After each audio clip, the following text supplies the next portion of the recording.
ficou bem complicada para o Palmeiras. Eu não vou dizer que é impossível, o Palmeiras já conseguiu revirar a volta. Eu acho que o grande desafio do Palmeiras vai ser não levar gol, porque está levando muito gol. Aliás, é curioso isso, né? Eu já falei e vou repetir. Quando eu vi a escalação, eu confesso para você que eu já senti um frio na barriga. É o Palmeiras começando com o Rafael Veiga. Gente, eu adoro a história do Veiga no Palmeiras, mas pelo amor de Deus, não dá, Abel. Não dá mais. Então, me deu um frio na barriga quando eu vi essa escalação hoje. Ele não consegue essa parte ela é curiosa, né? Porque não foi falta de aviso, né? Mas o Palmeiras escorregou nessa casca de banana e fez pior do que os outros. Então, assim, o alerta já tinha sido dado, né? Só que o Palmeiras vai lá e tem a pior atuação de todos esses, e fica numa situação muito mais delicada do que todos os outros ficaram. Eu não acho que está definido. Sinceramente, eu não acho que está definido, não. Acho que a LDU deu mole, hein? Deu mole. Poderia ter feito pelo menos mais umzinho, mas ela consegue uma vantagem expressiva. Palmeiras perde por 3-0 na altitude de Quito e tua situação na Libertadores fica muito delicada. Será que o Palmeiras consegue reverter esse placar jogando em casa, né? Nesse vídeo aqui vamos reagir o que a mídia esportiva falou sobre essa atuação do Palmeiras. O Palmeiras que a gente denomina que é o time da virada, dessa vez consegue virar um jogo de Libertadores que, pelo placar que foi construído, dificilmente acontece, né? E vale lembrar que, se a gente voltar nos últimos anos aí, o Palmeiras vem sempre caindo na Libertadores jogando em casa, né? Então, nas últimas eliminações do Palmeiras na Libertadores, nos últimos 2 anos, se não me engano, 2 ou 3 anos, o Palmeiras foi eliminado jogando em casa. E dessa vez, com um placar de 3-0, a chance disso acontecer é gigantesco, né? Então, deixe sua opinião, seu like, seu comentário também. E tamo junto aí. Pois é, eu acho que uma coisa que as pessoas têm que aprender é realmente a ter um certo respeito, né, pelos adversários, né? Os times se mobilizam, os times se preparam, né? Hoje você viu como a LDU é um time perigosíssimo em casa. Ficou à frente do Flamengo. O Flamengo empatou lá, inclusive, um jogo que não podia perder. Eliminou o Botafogo campeão. Tudo bem, o Botafogo mudou muito em relação ao ano passado, mas olha o investimento do Botafogo, vai ver o custo do time da LDU. Eliminou o São Paulo vencendo os 2 jogos e hoje fez o que fez, né? Meteu 3-0. Detalhe, os gols foram no primeiro tempo, né? Então nem tem aquela coisa assim, o Palmeiras cansou no segundo tempo e acabou tomando. Não, foi no primeiro tempo, depois administrou. A situação ficou bem complicada para o Palmeiras. Eu não vou dizer que é impossível, o Palmeiras já conseguiu revirar a volta. Eu acho que o grande desafio do Palmeiras vai ser não levar gol, porque está levando muito gol. Aliás, é curioso isso, né? Eu já falei e vou repetir. Ele é português, mas não é Jorge Jesus. Ele está diante do desafio de montar um time que joga no campo do adversário, que marca alto, que pressiona, mas tem que saber se defender. E como toma gol, né, de bola nas costas, da última linha de defensores. Acho que foi assim contra o São Paulo, contra o Flamengo, até a bola longa do Ademir, lá naquela jogada do goleiro Ronaldo, na vitória do Bahia, né? E houve uma grande precipitação de boa parte da mídia que passou a falar melhor futebol do Brasil. Se você olhar, antes do jogo do Flamengo, foram 9 jogos, 6 em casa. E jogos contra o Vasco, o Freguesaço, eu falei isso algumas vezes. Juventude, Fortaleza, times que não são tão desafiadores, né? E o Palmeiras fora de casa não está bem, não está bem. Então, assim, esse Campeonato Brasileiro está bem definido também. Cláudio, diga lá, fique à vontade, Cláudio. Fábio Piperno, Flávio Prado, Mauro Betting, porque Fábio Piperno, o que se viu hoje não dá para dizer que é só culpa da altitude. Não dá. Foi o Palmeiras como há muito tempo eu não vejo. Eu que já critiquei muito o Flamengo por ter falta de vergonha na cara em alguns jogos, por ter apatia em alguns jogos, o primeiro tempo do Palmeiras hoje, Piperno, deu vergonha. Foi ridículo. Parecia que o LDU estava jogando, contra um time pequeno, pô, na altitude. E era para ter sido mais, Piperno, no primeiro tempo. Foi assim, um atropelo, foi assim, um papelão do Palmeiras. E te digo, Piperno, não sei se você concorda, tem que comemorar o 3-0. Porque poderia ter sido no mínimo mais 1, 4, pela atuação que a gente viu do Palmeiras lá no Equador, Fábio Piperno. Boa noite, pilhado. Um abraço à nossa audiência. É claro que eu, obviamente, fiquei muito, mas muito decepcionado com a atuação do Palmeiras hoje. E é um Palmeiras que, em relação a essa questão da altitude, que nesse ciclo do Abel, nesses 5 anos, até vi uma estatística hoje, o Palmeiras tem 83% de aproveitamento jogando em altitude. O Palmeiras já ganhou na Bolívia, né, em La Paz, mais alto que Quito. O Palmeiras já ganhou em Quito, algumas vezes, inclusive. Palmeiras, esse ano, no Peru, 2 vezes, por sinal, contra o Sporting Cristal e Universitário. Então, não foi esse um fator determinante para a ridícula e lamentável exibição do Palmeiras hoje. Quando eu vi a escalação, eu confesso para você que eu já senti um frio na barriga. Veja, eu entendo, e já falei muito sobre isso, a solidariedade do técnico do Palmeiras com a velha guarda. O Palmeiras tem que reverenciar muitos dos seus ídolos. Mas beleza, faz um busto lá para cada um, né, para alguns jogadores que foram muito importantes, e segue a vida.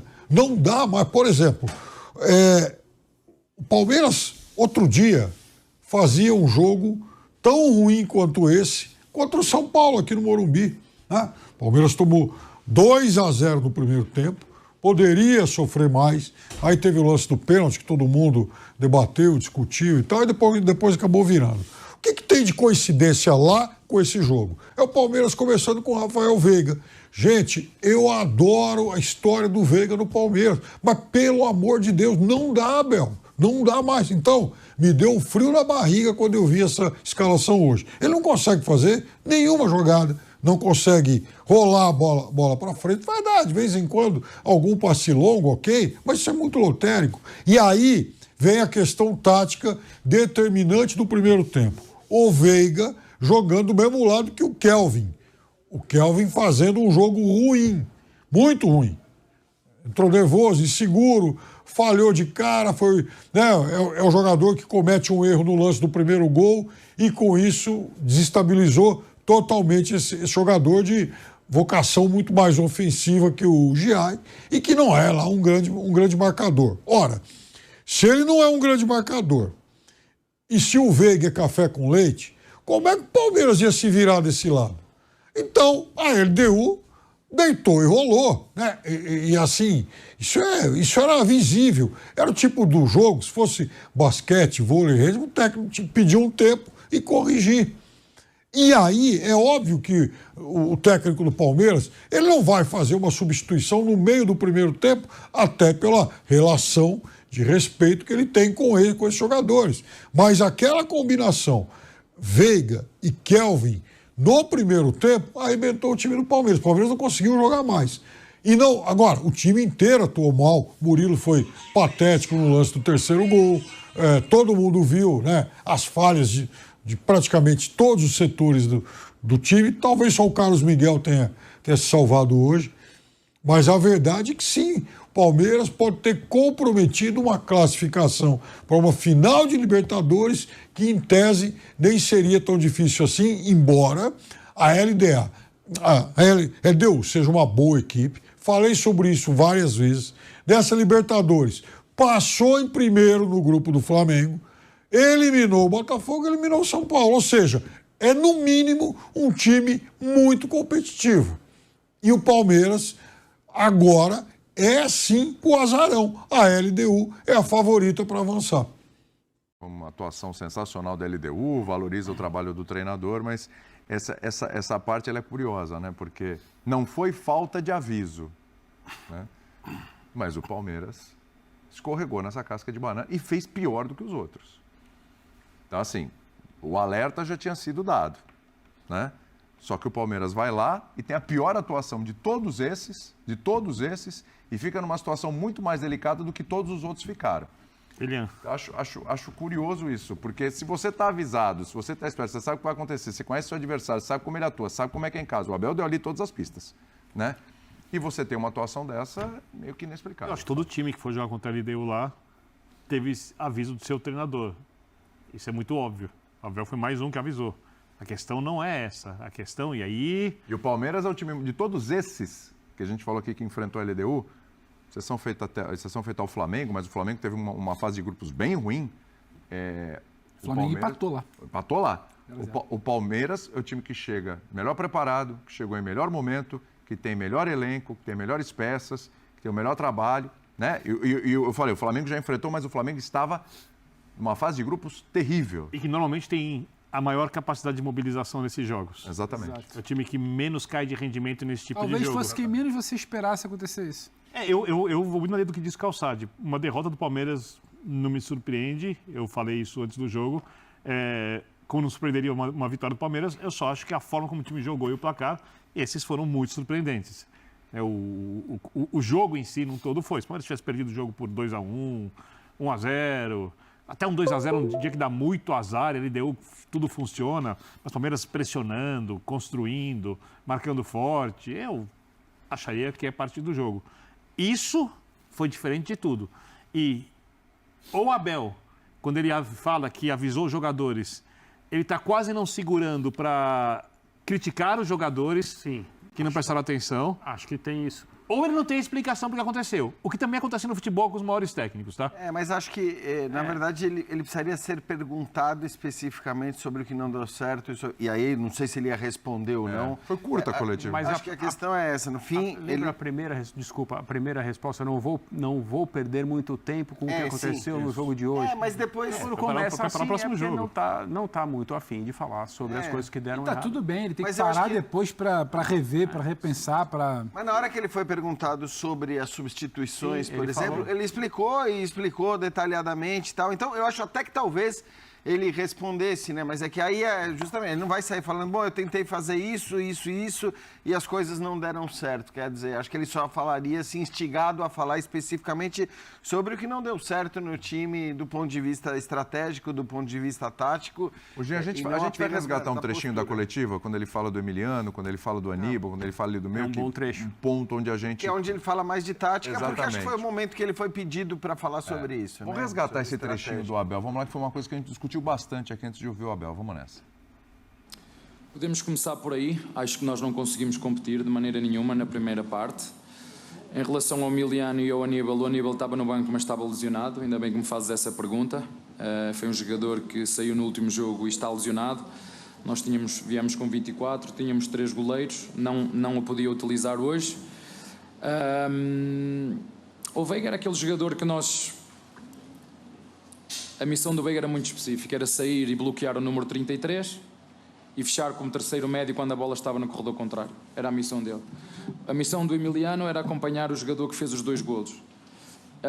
E a missão do Murilo é muito fácil de entender, eu já vos falei, entendi que hoje era um jogo mais de duelos, um jogo mais físico, e nesse quesito o nosso Murilo tem essa capacidade, pelo jogo que fez hoje também. E portanto acho que foram 3 substituições perfeitamente normais, tendo em conta aquilo que era a nossa estratégia. O nosso adversário tinha 3 jogadores no meio campo, nós queríamos pressionar a primeira fase de pressão do nosso adversário a partir de um determinado momento, à frente da linha do meio campo. Não o conseguimos fazer e tu falaste na minha opinião, mas é só a minha opinião ainda muito quente. Há uma coisa que eu avisei os meus jogadores, que há uma coisa que esta equipa do LDU faz, porque senão não estava neste momento nas meias finais, é que compete muito e em sua casa é muito forte. Infelizmente, como tu disseste, acho que foi um aspecto que nós não, sobretudo na primeira parte, não entendemos da forma agressiva e intensa que os nossos adversários entraram, e fomos entendendo isso ao longo do jogo, mas... apesar de nós não termos feito, na minha opinião, um bom jogo, não nos podemos esquecer, tivemos uma derrota na primeira parte para poder fazer, em frente ao goleiro, um remate do Veiga na primeira parte dentro da primeira área. Fala, Birna, você pediu a palavra aqui. Só para dar um exemplo, porque obviamente o Abel não vai aprofundar nisso. O 33 que o Veiga tinha que bloquear, o Quinones, o zagueiro pelo lado esquerdo, que também apoiava às vezes.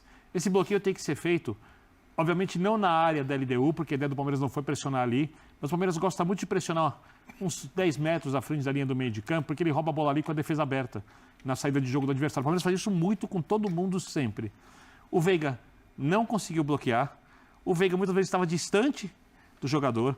Às vezes o Quinones apareceu livre para ajudar do lado na criação, né? Então aí nós temos um problema individual. Não. Porque ninguém fez o que ele quis.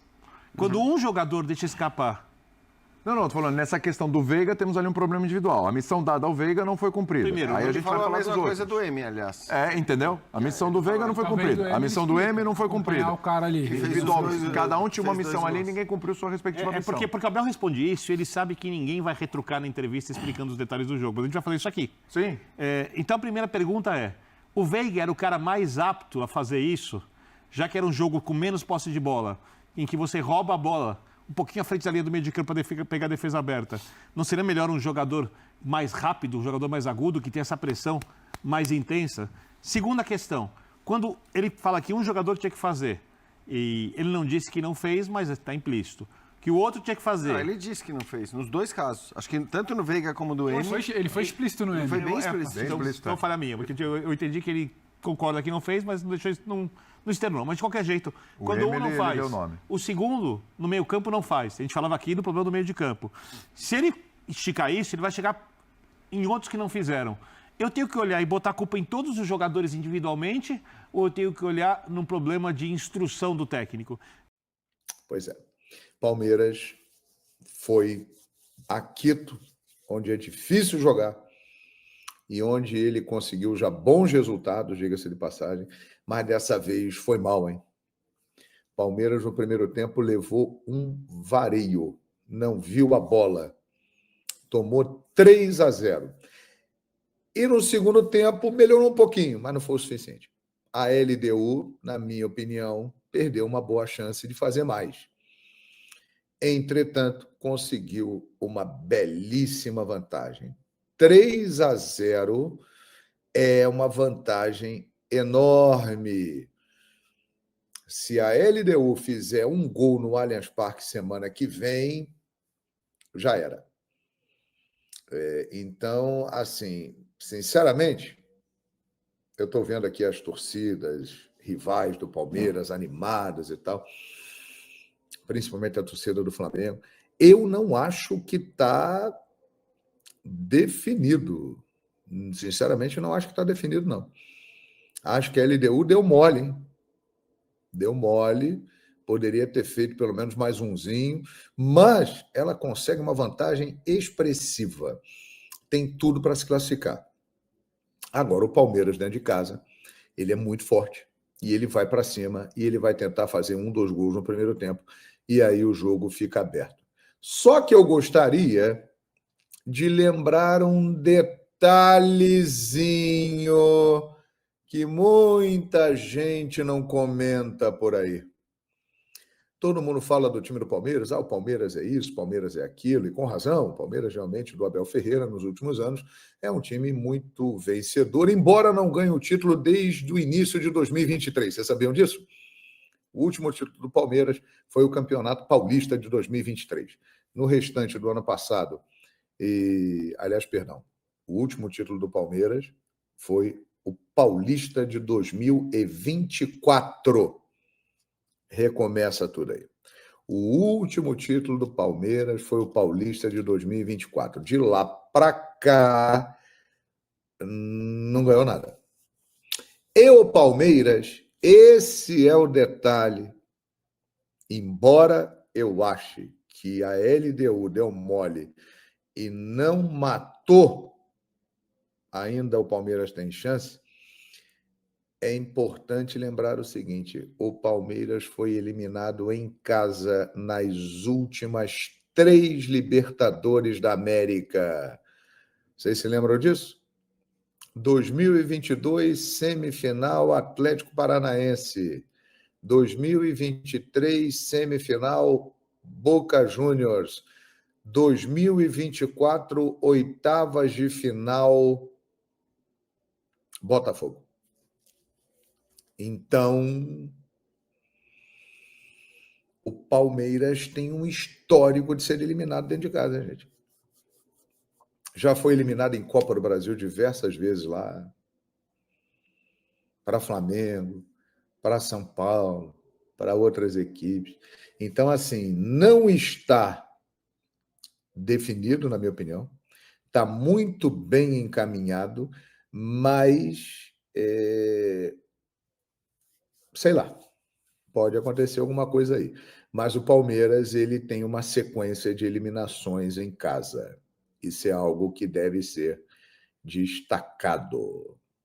Perfeito? Então, é isso aí, galera. Mais um vídeo aí para o canal, né? A atuação do Palmeiras aí, eu acho que nem podemos colocar como atuação. O que o Palmeiras jogou hoje é para excluir da mente do torcedor, é para excluir, fingir que nunca existiu uma atuação tão ruim como essa, principalmente no primeiro tempo, né? Uma atuação que poderia ter sido pior, poderia ter levado 4-0 ainda no primeiro tempo, sim. A gente viu na coletiva aí que o Abel ele deu função para cada jogador, né? Para poder marcar, acompanhar, pressionar. E acho que o mais questionado aí é o Veiga, que não fez o seu papel, não só como ele, como outros também, né? O lateral direito, Kelvin, pelo menos 2 gols dos 3 saiu nas suas costas. Sabemos que o Kelvin é um jogador que ofensivamente ele é bom, defensivamente não, nem tanto. A gente questionava também isso na época do Flamengo, quando o Wesley estava, né? Defensivamente ele era fraco e ofensivamente não tem palavras. Ofensivamente o cara era muito bom. Agora a gente está partindo pro lado do Kelvin, sim, 2 gols pelo lado dele, nas costas dele.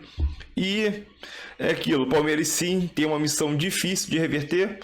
É impossível? Não. O Palmeiras demonstrou nos últimos anos aí, nos últimos meses aí também, contabilizando nessa temporada, que o Palmeiras tem a capacidade de conseguir reverter um placar grande durante a partida. Porém, em uma final semifinal de Libertadores, um time que vem jogando bem, mesmo fora de casa, o LDU vem jogando bem, apresentando bom futebol. A LDU vem com um placar de 3-0.